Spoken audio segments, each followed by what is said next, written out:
공부했던 부분들을 잠깐 이렇게 보시면요.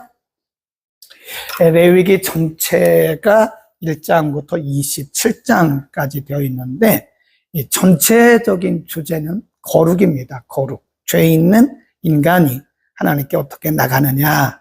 1장부터 7장에서는 제사제도, 5가지 제사를 통해서 하나님 앞에 나가는, 8장부터 10장은 제사장제도, 11장부터 16장까지는 정결의식이죠.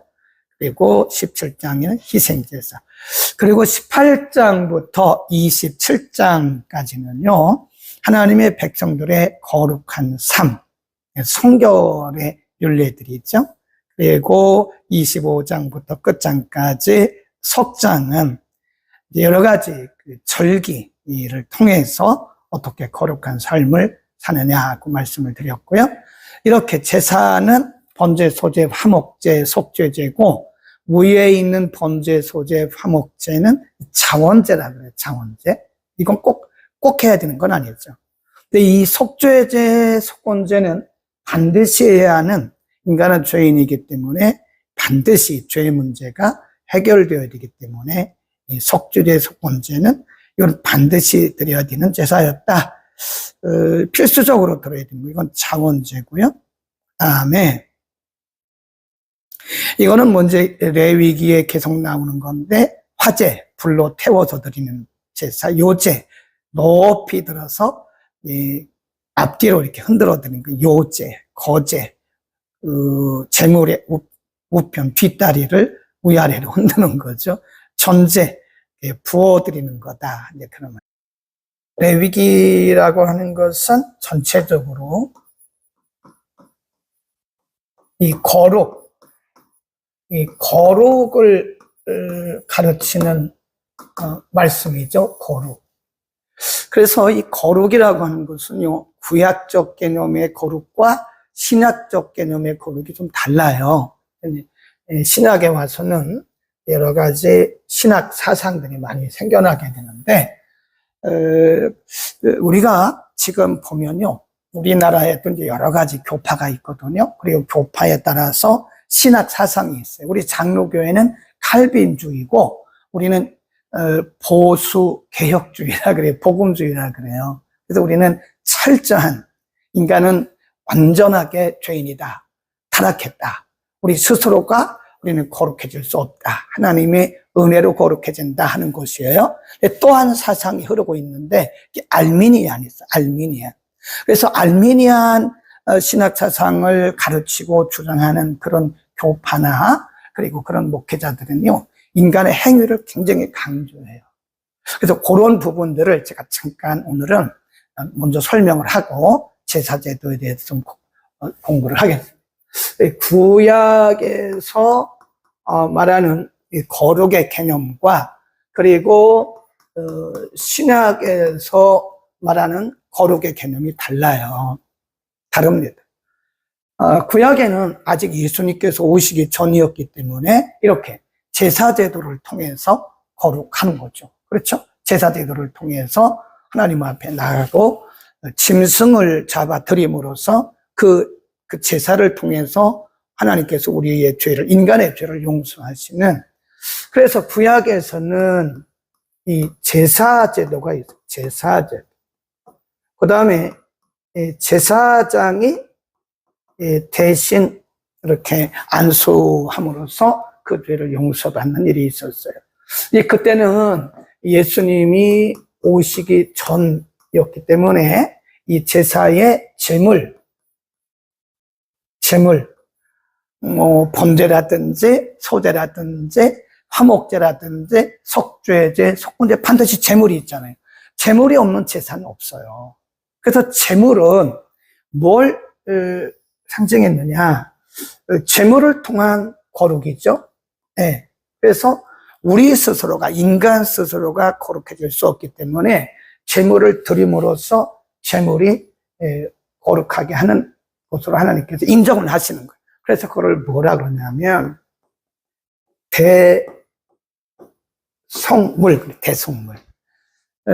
인간은 스스로 거룩해질 수가 없어요. 네, 죄 아래 있기 때문에. 그래서 대속물, 그 제물을 통해서 하나님 앞에 나가고 그 죄를 용서받는다. 우리가 이미 공부했던 그 성막제도 있잖아요. 성막제도에 보면 거기에 그 물을 넣는 놋제단이 있잖아요. 놋제단. 그 놋제단에서 손발을 씻고, 그리고 성소에 들어가고 지성소에 들어가고. 그래서 물을 씻어요. 물에다가 손발을 씻고 또 번제단에서 태워 화제를 드림으로써 인간의 죄가 이 대속물로 인해서 용서받는 거죠. 네. 근데 이 대속물은 신약에서 누구의 형상이냐면 예수님의 형상입니다. 예수님을 미리 보여준 거예요. 네. 신약에서 거룩이라고 하는 것은 이제 여러 가지 의미가 있어요. 자, 오늘은 성경을 조금 찾아보겠습니다.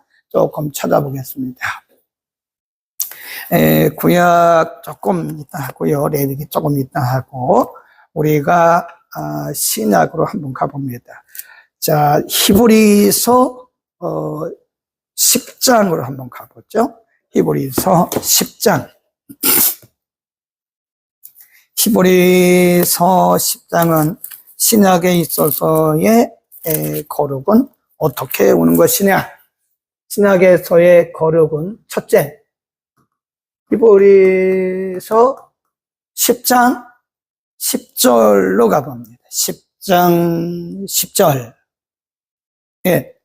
자, 히브리서 10장 10절입니다. 우리 함께 읽습니다. 시작. 이 뜻을 좇아 예수 그리스도의 몸을 단번에 들이심으로 말미암아 우리가 뭘 얻었다고요? 거룩함. 네. 예수 그리스도의 속죄. 그 다음에 19절로 갑니다. 그러므로 형제들아, 우리가 예수의 피를 힘입어 성소에 들어갈 담력을 얻었느니. 그래서 22절도 보면요.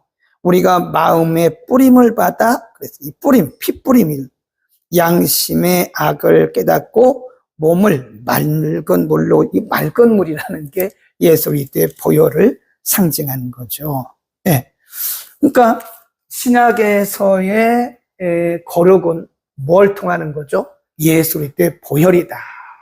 그 예수님의 그 들이심, 예수님의 속죄. 네. 예수 그리스도의 들이심, 자기의 몸을 드리고 피를 흘리심으로써 모든 인생은 예수 그리스도의 보혈을 통해서 속죄를 받는, 그 죄가 용서받고 거룩해지는 거예요. 그러니까 우리가 속으면 안 돼요. 윤리와 도덕이 우리를 거룩하게 보일 수 있어요. 네, 그렇죠? 착해 보이죠. 사람들이 그런 말 하잖아요. 저 사람은 예수를 안 믿어서 그렇지 얼마나 착한 줄 아냐고. 그런데 예수 그리스도의 보혈을 통과하지 않고는 그건 여전히 남아있는 거예요. 여전히. 그러니까 윤리와 도덕, 그리고 일반 종교, 막 이런 것들은 이제 공로를 통해서 인간이 좀 이렇게 선하게 보이는데 전혀 그게 선한 게 아닙니다. 그걸 우리가 뭐라고 하냐면 가장된 선. 그래. 윤리와 도덕은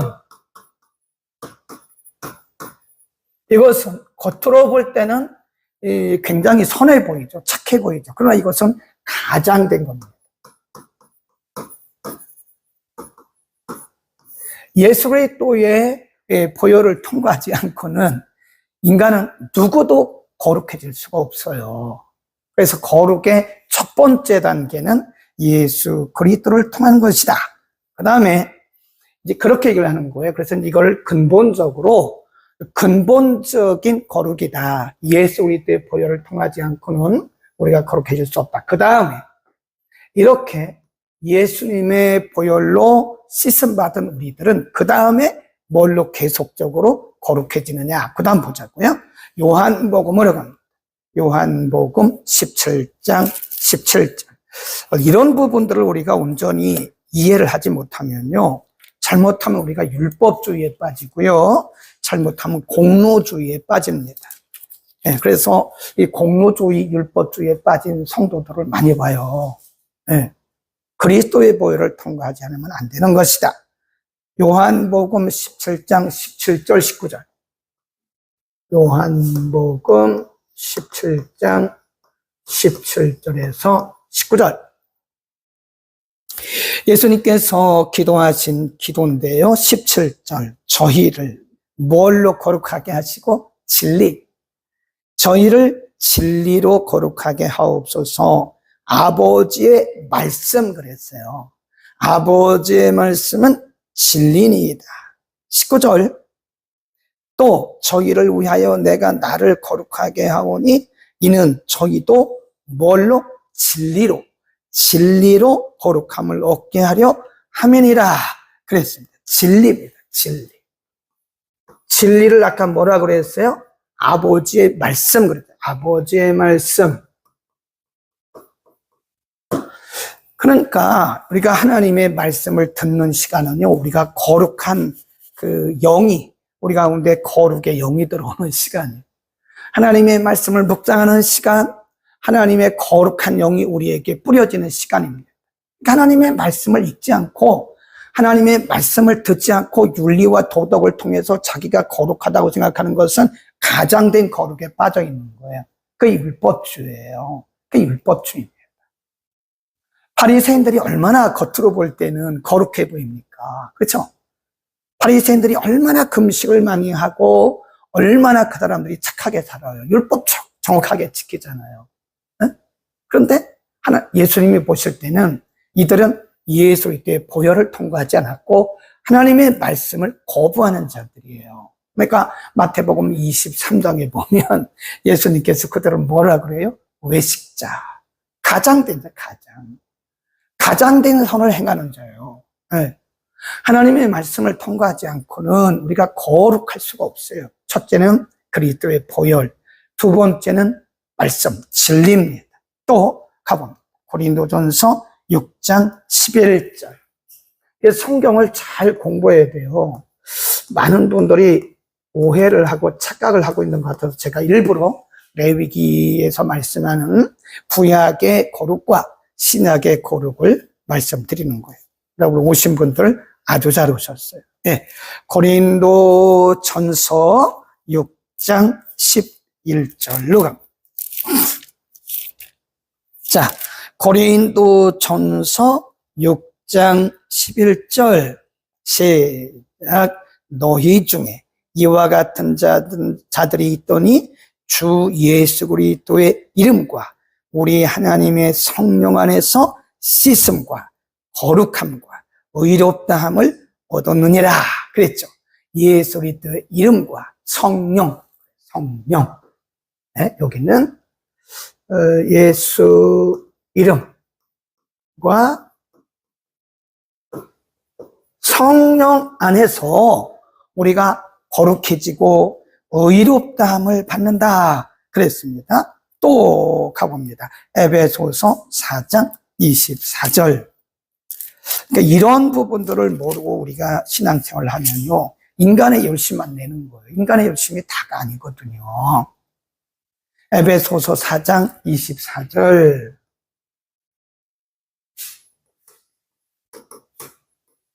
그리고 5장 26절. 자, 에베소서 4장 24절 봅니다. 예, 또 있습니다. 시작. 하나님을 따라 의와 진리의 거룩함으로 지으심을 받은 새 사람. 그 새 사람이 뭘 통해서 새 사람이 된 거예요? 윤리와 도덕입니까? 그거 아니잖아요. 뭐죠? 거룩함, 진리라고 그래요. 진리. 하나님을 따라 의와 진리의 거룩함. 진리로 그 말이에요. 진리로 거룩함을 입은 새 사람. 그러니까 새 사람이라는 것은 진리로, 말씀으로 입은 새 사람. 우리가 이제 잘못 생각하면 과거의 습관을 이제 버리잖아요. 그것도 우리 힘으로 안 돼요. 네? 말씀이 내게 들어와야 돼요. 성령이 우리에게 임하셔야 돼요. 그러니까 막 억지로 담배 끊어라, 억지로 술 끊어라, 그거 안 됩니다. 은혜 받으면 돼요. 그거 하라고 해도 안 합니다. 예. 우리가 작심삼일, 어떤 분들이, 내가 이제 앞으로는 이런 일을 절대로 안 하겠습니다. 자기 스스로가 결단을 해요. 인간의 결단 3일 못 갑니다. 3일 못 가요. 그래서 작심삼일이라고 옛날부터 그러잖아요. 뭐가 들어와야 돼요? 말씀의 빛, 진리의 빛이 비춰져요. 그리고 성령이 우리 가운데 임하시면 그런 것들은 자동적으로 빠져나가게 돼 있는 거다. 그런 거죠. 또 봅니다. 디모데전서 4장 5절로 갑니다. 디모데전서 4장 5절. 네. 거기도 보면 디모데전서 보이실는지 모르겠네요. 디모데전서 4장 5절. 네. 339면입니다. 디모데전서 4장 5절. 자, 여기는요, 1절부터 읽어야 돼요. 왜냐하면 마지막 때가 되면 거짓말 하는 사람들이 많이 나온다. 거짓말. 네? 거짓 영을 받아가지고 사람들에게 거짓 가르침. 쑥물이에요, 쑥물. 이단, 거짓 교사, 많이 나타난다. 4장 1절부터 읽어봅니다. 1절. 그러나 성령이 밝히 말씀하시기를 후일에 말세에 그 말이에요.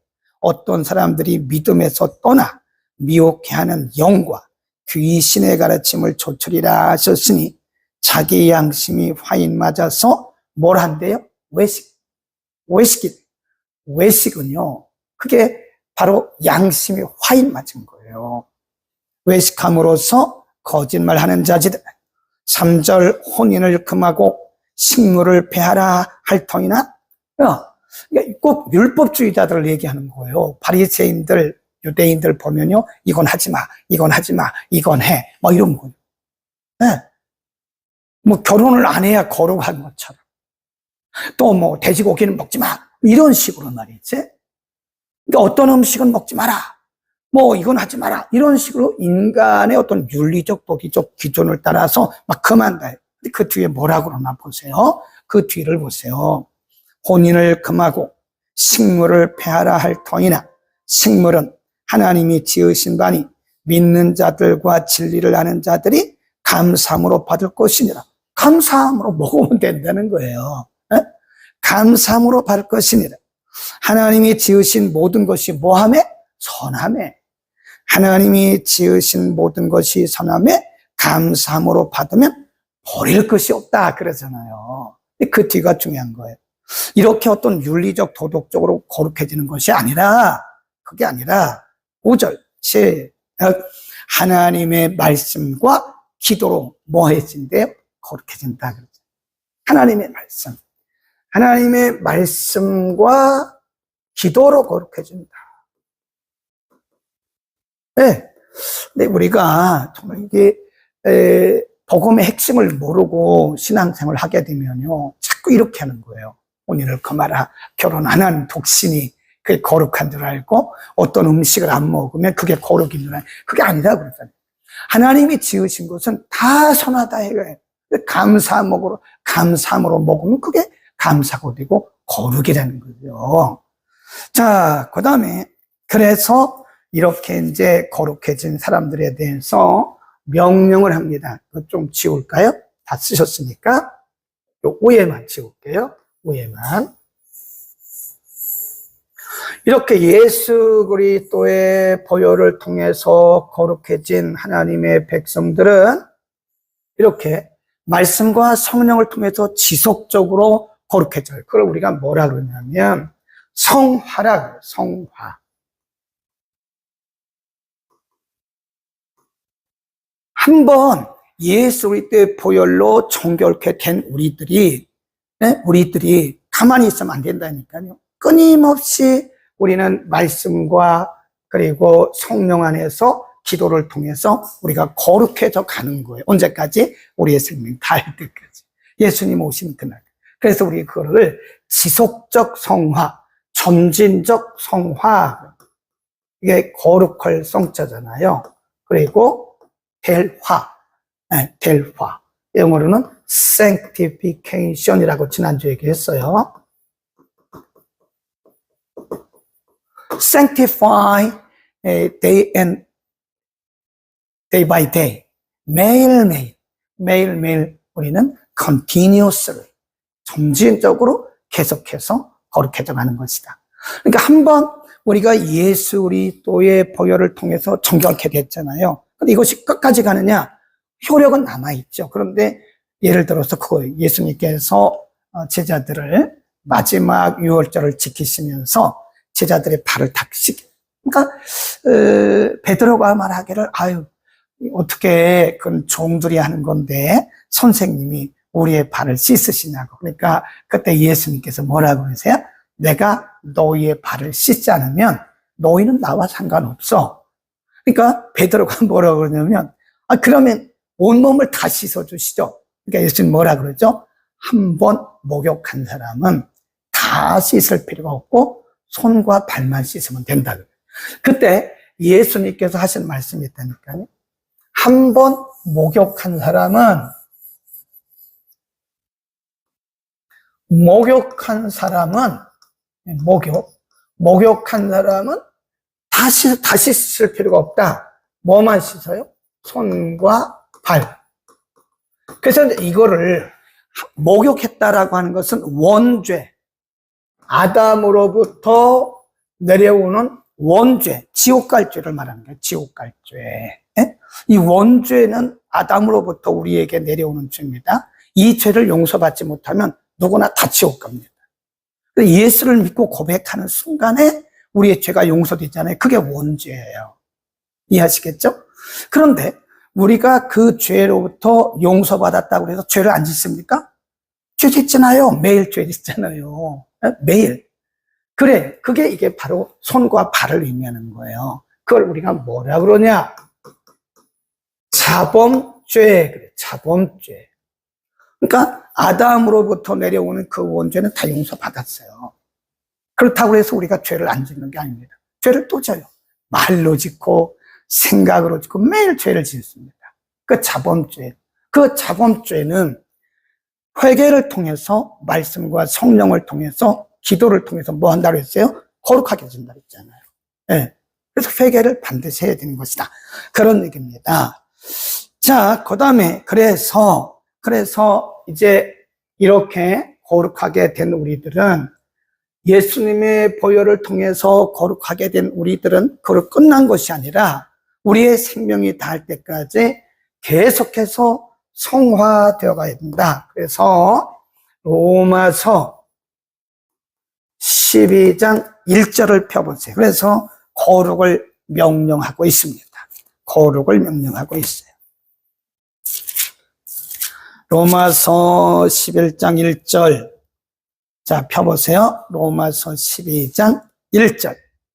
그러므로 형제들아, 내가 하나님의 모든 자비하심으로 너희를 권하노니 너희 몸을 하나님이 기뻐하시는 무슨 제사? 거룩한 산제사. 뭐를? 몸을. 우리의 몸을 하나님이 기뻐하시는 거룩한 산제사로 드리라. 이는 너희의 드릴 영적 예배다. 그래, 우리가 교회에서만 드리는 그게 예배가 아니에요. 그것도 예배지만 우리의 삶의 현장을 통해서 우리의 삶이 거룩해진 그게 예배예요. 그러니까 우리가 아주 이원론적인 삶을 산다니까요. 매우 이중적이에요. 즉 교회에서는 굉장히 거룩하고 아주 기도도 그럴듯하게 하고 그래. 근데 밖에 나가서 생활하는 걸 보면 아니라고요. 그건 거룩한 예배가 아니잖아요. 그래서 우리는 예배를, 우리가 교회에서 드리는 이런 예배, 성전 예배가 있는가 하면 삶으로 드리는 삶의 예배, 삶이 예배가 돼야 돼요. 삶이. 우리의 삶 자체가 예배가 돼. 그게 거룩한 산제사입니다. 몸으로 드리는 거룩한 산제사. 네. 현대인들이 그게 안 된다니까요. 기도도 거룩하게 잘합니다. 기도시키면 기도 얼마나 잘하는지 몰라요. 찬양도 잘합니다. 이 교회에서 보면 다 천사예요, 천사. 근데 일단 교회 밖을 나가면 물론 이 세상이 그래서 그런 것도 있지만 그거 탓하면 안 되죠. 비록 세상이 그렇게 어둡고 혼돈스럽고 죄가 많은 곳이라 할지라도 우리는 그곳에서조차 우리의 삶이 거룩한 삶이 돼요. 여러분의 직장에서, 여러분의 사업장에서, 네. 사업장에서, 직장에서, 가정에서 우리의 삶을 통해서 거룩한 예배를 드려요. 삶으로 드리는 예배예요. 그게 로마서 12장 1절입니다. 아멘, 아멘. 그러니까 우리가 성전 예배만 거룩하게 드리면 안 된다니까요. 사실 그 엄마 아버지는요, 이중적인 삶을 사는 겁니다. 삶이 예배가 돼야 돼요. 교회에서 천사이면 뭐랍니까? 네, 교회에서 천사 뭐처럼 다 보이죠. 찬양 잘하고 기도 잘하고 교회에서야 뭐 다 천사처럼 보이죠. 근데 중요한 것은 교회 밖에서, 가정에서, 직장에서, 사업장에서, 우리 이 지역 사회에서 우리가 정말 삶을 통해서 예배를 드리냐. 그게 바로 몸으로 드리는 거룩한 산 예배라는 거예요. 이해하시겠어요? 아멘, 아멘. 우리 다 같이 아멘 합시다. 그 다음에 마지막 하나, 명령으로 되어진 말씀이 있어요. 데살로니가 전서 4장 3절입니다.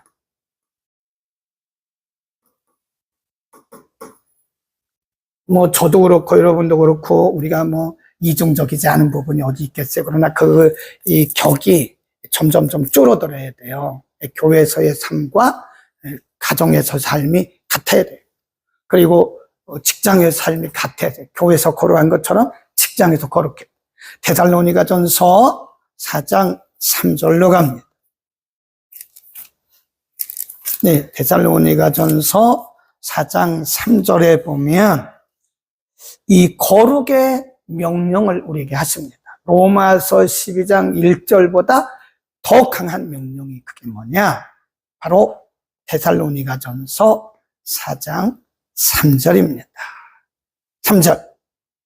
331면 4장 3절 시작. 하나님의 뜻은 이것이니 너희의 거룩함이니라. 곧 음란을 버리고 각각 거룩함과 존귀함으로 자기 안에 취할 줄을 알고 하나님을 모르는 이방인과 같이 사격을 좇지 말고 이 일의 분수를 넘어서 형제를 해하지 말라. 이는 우리가 너희에게 미리 말하고 증거한 것과 같이 이 모든 일에 주께서 신원하여 주심이라. 하나님이 우리를 부르심은 부정케 하심이 아니오 거룩해 하심이니. 명령이라니까요. 명령. 우리가 거룩하게 사는 것은 명령이에요. 하나님의 뜻은 이것이니 너희의 거룩합니다. 그 우리의 거룩함이 하나님의 뜻이라는 거예요.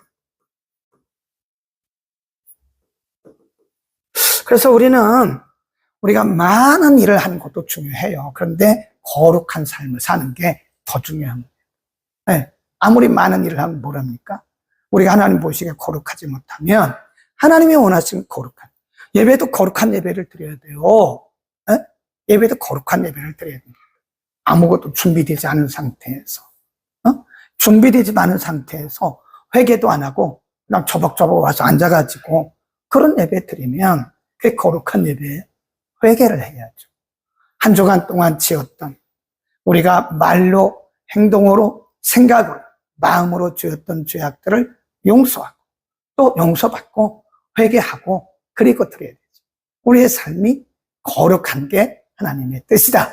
아멘. 자, 기억하시기를 바라고요. 그래서 이 구약의 거룩의 개념과 신약의 거룩의 개념은 전혀 다르다. 그러나 이 구약의 거룩의 개념은 이 신약의 그림자예요. 예수 그리스도를 통한 이게 전혀 다른 게 아니고 예수님이 오시기 전이기 때문에 구약에서는 제물, 대속물을 통한 거룩이었고 신약에서는 진짜 그림자가 아닌 사실 대속물인 예수님이 오셔서 예수님의 그 보혈을 통해서 우리가 깨끗함을 받고 거룩함을 받고 말씀과 성령과 그리고 기도로 우리가 점진적으로 계속적으로 우리는 거룩해져가는 성화의 삶을 사는 것이다. 아멘. 굉장히 중요한 부분을 오늘 우리가 공부했습니다. 이런 부분을 좀 우리가 깊이 알아야 돼요. 네. 그렇지 않으면 우리도 모르는 가운데 우리가 우리 자신에게 속아요. 나는 잘하고 있다고. 네. 나는 잘하고 있다. 잘못하면 우리 자신에게 속는다니까요. 나는 잘하고 있다. 우리 자신을 돌아볼 수 있기를 바랍니다. 자, 이제 내위기로 갑니다. 내위기로 갑니다. 자, 조금 빠른 속도로 하겠습니다. 이제 속죄제 말씀드렸고, 오늘은 속건제입니다. 6장입니다. 6장. 속건제. 속건제는 이게 부지 중에 지은 죄예요. 부지 중에. 속죄제는 의도적으로 지은 죄고, 속건제는 부지 중에 지은 죄인데, 하나는 하나님께, 이건 특별히 성물, 재물 있죠, 재물. 성물을 아무나 만지면 안 되거든요. 그런데 성물을 만졌다거나 아니면 성물을 잘못 드렸거나 그럴 때 성물에 대해서 내가 부지 중에 지은 죄, 이건 사람에 대해서 부지 중에 지은 죄인데 이 속건죄에는요 반드시 보상이 들어가야 됩니다. 보상이 따라야 돼요. 내가 잘못해서 그 끝나는 게 아니에요. 잘못했으면 잘못한 거에 대해서 반드시 보상을 해줘야 된다. 그런 말씀을 하고 있어요.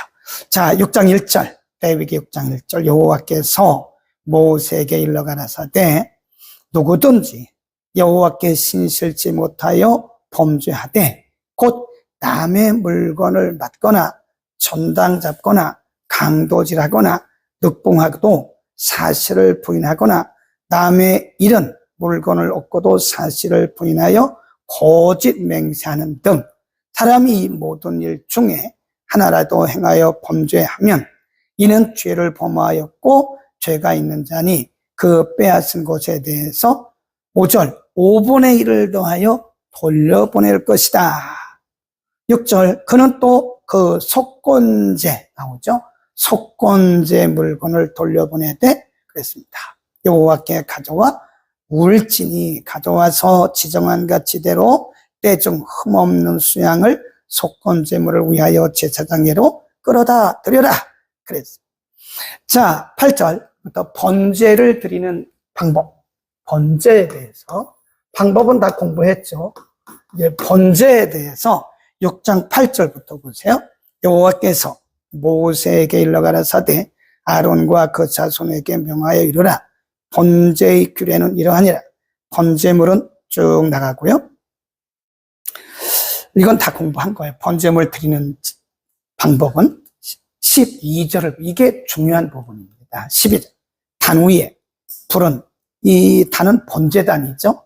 단 위에 불은 항상 피워 꺼지지 않게 할지니 제사장은 아침마다 나무를 그 위에 태우고 번제물을 그 위에 벌려놓고 화목제의 기름을 그 위에 살을 찌며 13절 불은 끊이지 않고 단 위에 피워 꺼지지 않게 할지니라. 이 제사장의 의무입니다. 제사장의 의무. 우리가 이제 보면 이 번제단이죠. 번제단 이렇게 번제단이 있고 이 번제단 위에다가 이렇게 이제 번제단에 이렇게 뿔이 있죠. 번제단에 이렇게 이제 철사 같은 것이 있고, 이 짐승을 여기서 잡아요. 여기서 잡아서 여기서 태워드립니다. 태워. 그래서 이거를 화제라고 그랬고, 여기서 나오는 연기, 이거를 향연이라고 그랬어요. 향연. 하나님이 받으신 향기로운 연기다. 향기로운 제물이다. 근데 여기에 뭐가 있어야 되냐면, 이렇게 나무를 놓고요. 불이 있어야 돼요. 불. 예, 불이 있어야 이게 태워질 거 아니겠어요. 예, 이게 번제단의 불입니다. 이 불이 꺼지면 안 되는 거예요. 이 불. 이 불이 꺼지면 제물을 드릴 수가 없어요. 그러니까 제사장의 책임이 뭐냐? 아침과 저녁으로 여기를 살펴야 돼. 그래서 이 제단의 불이, 번제단의 불이 꺼지지 않도록 하나님 앞에 뭘 드리기 위해서? 번제를 드리기 위해서 번제단의 불을 꺼뜨리지 마라. 그래. 그래서 이제 이거를 우리가 이제 신학적으로 말을 한다면 번제단의 불, 제단의 불, 제단의 불 여러분 많이 들어봤잖아요. 신학에 와서는 이 제단의 불, 이게 뭐라 그래요? 기도. 우리의 심령 가운데 기도가 멈춘 것은요, 마치 이 번제단의 불이 꺼진 거나 똑같아요. 우리 가정에 기도가 멈췄다. 그러면 이 번제단의 불이 꺼진 거나 똑같아요. 교회가 기도가 멈췄어요. 물론 이렇게 늘 기도하는 분들이 많죠. 그런데 어떤 분들은 아예 기도를 안 합니다. 기도 안 해요. 제가 성전에 나오라고 자꾸 얘기하는 것은요, 가정에서 물론 가정 기도도 중요하지만 성전 기도가 중요한 거예요. 성전 기도. 네? 이 제단에, 이 교회에 기도의 불이 꺼지면 아무것도 아닙니다. 아무것도 아니에요. 이 교회가 기도의 불이 꺼지면 사단의 아수라장이 됩니다. 사탄의 아수라장이에요. 사탄의 놀이터가 된다니까요. 그래서 사탄이 제일 무서워하는 게 뭐냐? 기도요, 기도. 네. 사탄이 제일 깔보는 사람이 누구냐? 기도 안 하는 사람. 별걸 다 해도요, 기도 안 하는 사람은 사탄이 깔봅니다. 막 흔들어 대는 거죠. 네. 휘둘러도 몰라요. 기도 안 하는 사람은. 사탄이 제일 무서워하는 사람이 누구라고요? 기도하는 사람. 기도하는 사람을 제일 무서워. 기도가 살아있는 교회를 제일 무서워. 물론 기도해도 사탄이 공격을 해옵니다. 그러면 이길 수 있어요, 기도하면. 그래서 여러분, 이 교회 성전 기도를 다시 시작하세요. 아멘. 네, 그래서 성전에 나오라는 거예요. 새벽에 못 오면 낮에라도 하라는 거예요. 네. 성전 기도가 살아야 됩니다. 성전에 불이 꺼지면 단에 불이 꺼진 거나 똑같아요. 한국교회가 지금 기도의 불이 꺼져가요. 네, 기도원들이 거의 문 닫았습니다. 사람이 없어요. 문이 채워놓고 기도 안 하면 그 의미가 없죠. 제단의 불을 꺼뜨리지 말아라. 우리 모두가 사명감을 갖기를 바랍니다. 쭉 넘어갑니다. 7장 속건제의 규례는 이러하니 그랬고, 그 다음에 11장에서 다시 잠깐 화목제는 자원제라고 그랬잖아요. 자원제. 그래서 이 화목제는요, 영어로 보면 peace예요. peace offering. 평화의 화평의 제사라는 거예요. 그래서 이거는 강제적인 제사가 아닙니다. 내가 감사하거나 서원이 있을 때 드리는 제사, 이거는 자원제. 이 화목제를 드릴 때는 어떻게 해야 되는가? 거기 한번 보세요. 화목제. 10절입니다. 7장 10절. 11절. 7장 10절. 여호와께 드릴 화목제 희생의 규례는 이러하니라. 11월 만일 그것을 뭐로? 감사함으로 드리거든 기름 섞은 목요병과 기름 바른 목요전병과 고운 가루에 기름 섞어 구운 과자를 그 감사 희생께 그랬어. 그 다음에 쭉 내려가다가 15절 감사함으로 드리는 화목제 그랬어요. 네. 그래서 이 화목제는 이게 억지로 드리는, 강요하는, 필수로 드리는 그런 제사가 아니고 자원제입니다. 그 이 자원제는 반드시 뭐가 들어가야 돼요? 감사. 두 번이나 그 말씀을 했어요. 감사함으로 드리는 감사의 제. 화목제도는, 이 화목제의 제도는 감사가 중요하다. 네, 그런 말씀을 드렸고요.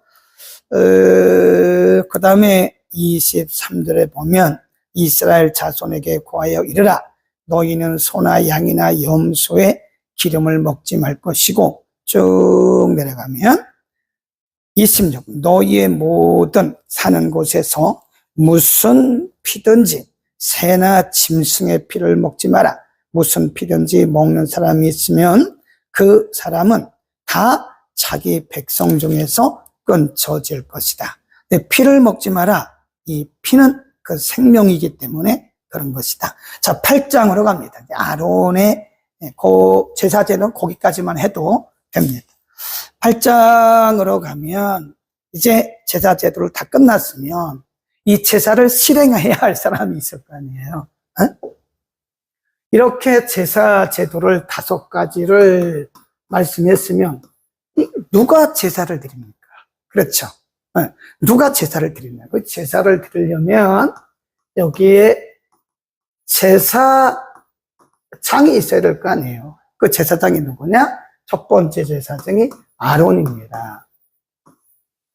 그래서 이 아론과 그의 아들들, 아론과 그의 아들들이 제사를 드려야 되는데 어떻게 해야 되느냐? 거기 보세요. 8장 6절. 8장 6절에 보면 아론과 그 아들들을 데려다가 뭘로 씻어요? 물로 씻기고 아론에게 속옷을 입히며 띠를 띄우고 겉옷을 입히며 에봇을 더하고 에봇에 기묘하게 짠 띠를 띄워서 에봇을 몸에 메고 흉패를 붙이고 흉패에 우림과 둠밈을 넣고 그 머리에 관을 씌우고 그 관 위 전면에 금패를 붙이니 곧 거룩한 관이라 여호와께서 모세에게 명하심과 같았더라. 우리 공부했죠? 전에 공부한 거 다시 한번 봅니다. 이거는 이제 전에 했던 거고요. 요거. 그래서 이제 대제사장, 아론이 대제사장이죠. 아들들은 그냥 제사장이고, 이 대제사장의 예복, 우리 전에 공부했어요. 이것대로 이제 하라는 거예요. 관, 여기에 여호와께 성결, 쓰고 금패, 견대, 오른쪽, 왼쪽, 그 다음에 흉패, 가슴 흉패 이거, 그 다음에 속옷, 에봇, 이렇게 앞치마처럼 생긴 게 에봇띠, 겉옷, 석류와 금방울을 단다 그랬죠? 또 하나 보시면 조금 더 구체적으로 이렇게 보면 제사장의 의복 한번 보세요. 전에 우리가 공부할 때 속바지부터 쭉 공부했잖아요. 그게 제사장의 의복이었는데 이제 그대로 입혀라. 그래서 입히고 띠를 띄우고 겉옷을 입히며 에봇을 더하고 에봇에 기묘하게 짠 띠를 띄워서 에봇을 몸에 메고 8절 흉패를 붙이고 흉패에 우림과 둠밈을 넣고 9절 그 머리에 관을 씌우고 그 관 위 전면에 금패를 붙이니 곧 거룩한 관이라 여호와께서 모세 거출 보세요. 이때에 이미 하나님 모세를 통해서 다 말씀해 주셨거든요. 그러면 그 법대로 해야 되는 거예요. 네, 자기 마음대로 하면 안 됩니다. 그 뒤에 보세요. 9절 맨 끝에 보면 여호와께서 모세에게 명하심과 같았더라. 그래 13절 보세요.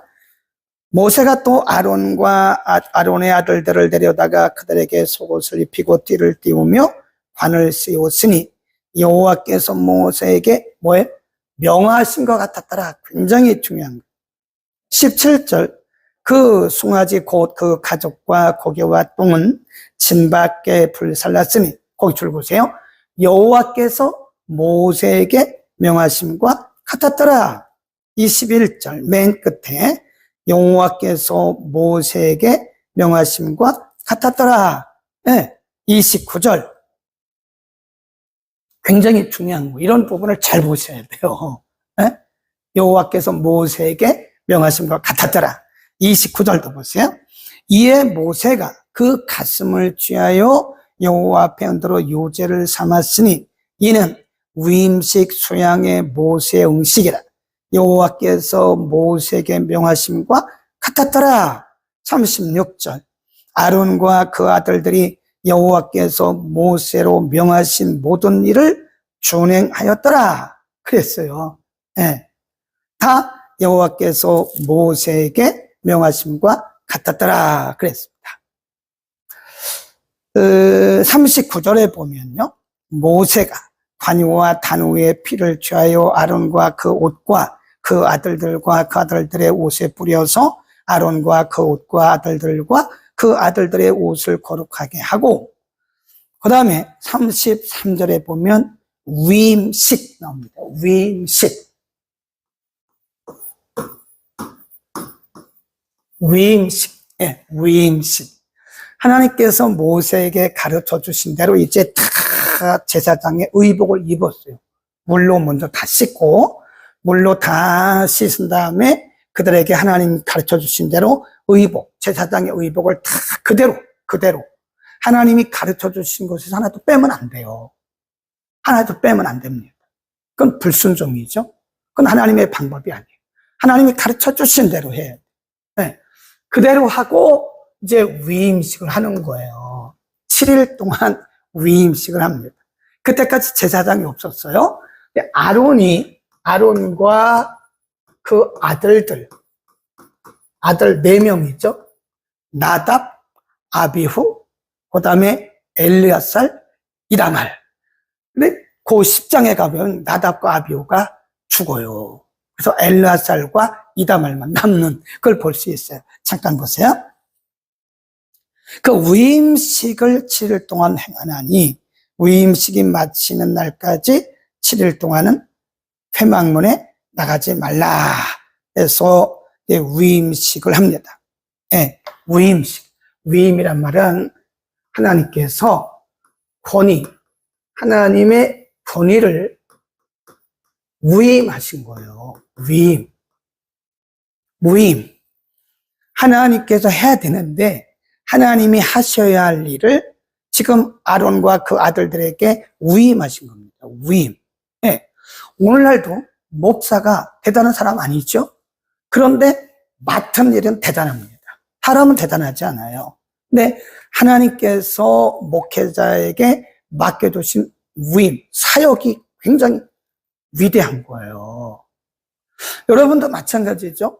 여러분이 대단한 게 아닙니다. 여러분이 하나님께로부터 위임받은 그 사역이 대단한 거예요.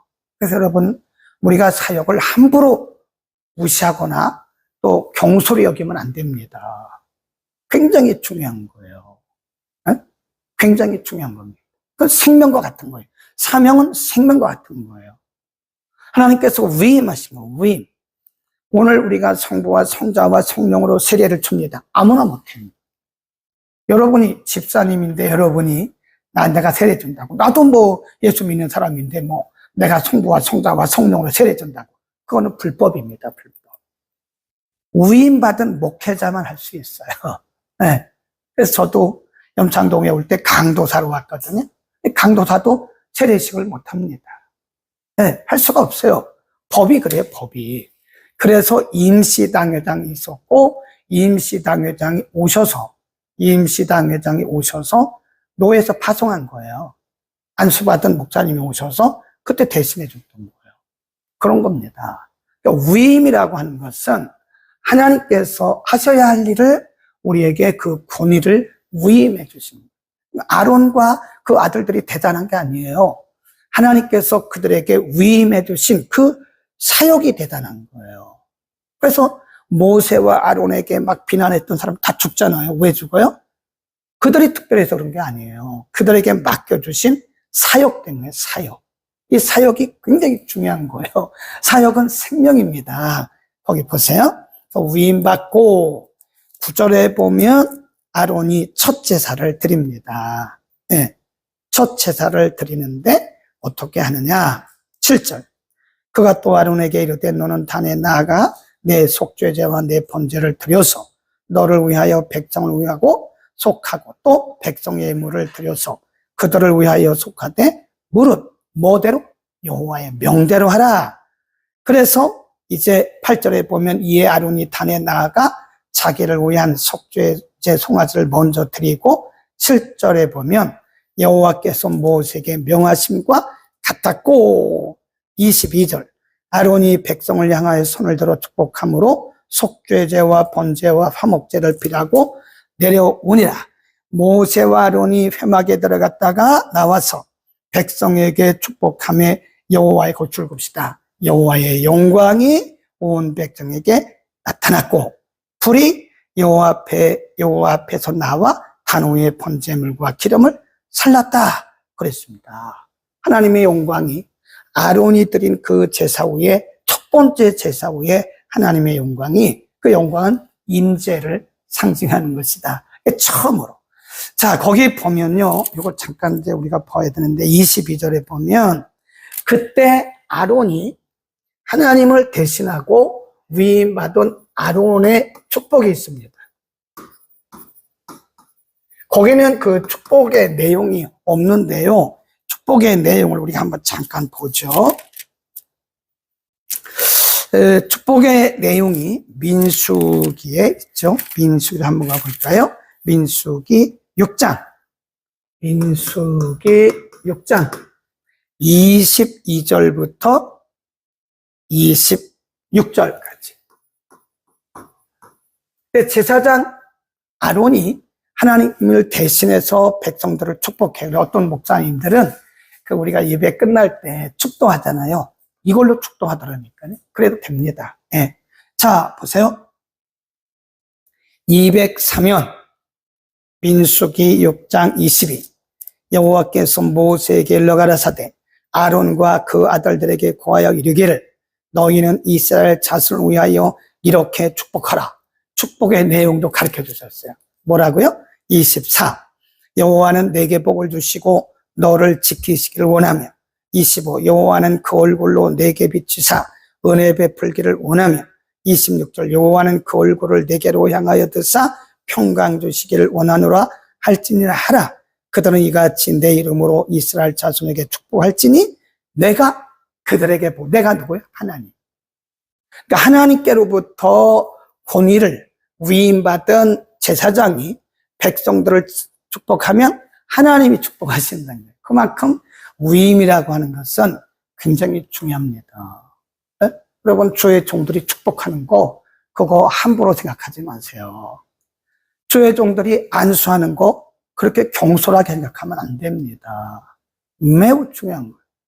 주의 종들이 축복하면 그 뒤에 뭐라고 그랬어요? 내가 그들을 축복한다 그랬다니까. 성부와 성자와 성령의 이름으로 축복을 하면 하나님이 축복하신다. 12시 레위기 10장에 보면 나답과 아비후가 자기 맘대로 제물을 드렸다가 분향을 했다가 현장에서 죽어요. 하나님의 일은 내 맘대로 하는 게 아닙니다. 내 방식으로 하는 거 큰일 나요. 내 방식으로 하려면 하지 마세요. 기도하고 하세요. 기도하고. 내 생각, 내 뜻, 내 방식, 내 힘, 내 경험 하지 마세요. 큰일 납니다. 잘못하면 나답과 아비후처럼 돼요. 하나님의 방법대로 해야 돼요. 아멘. 기도합니다.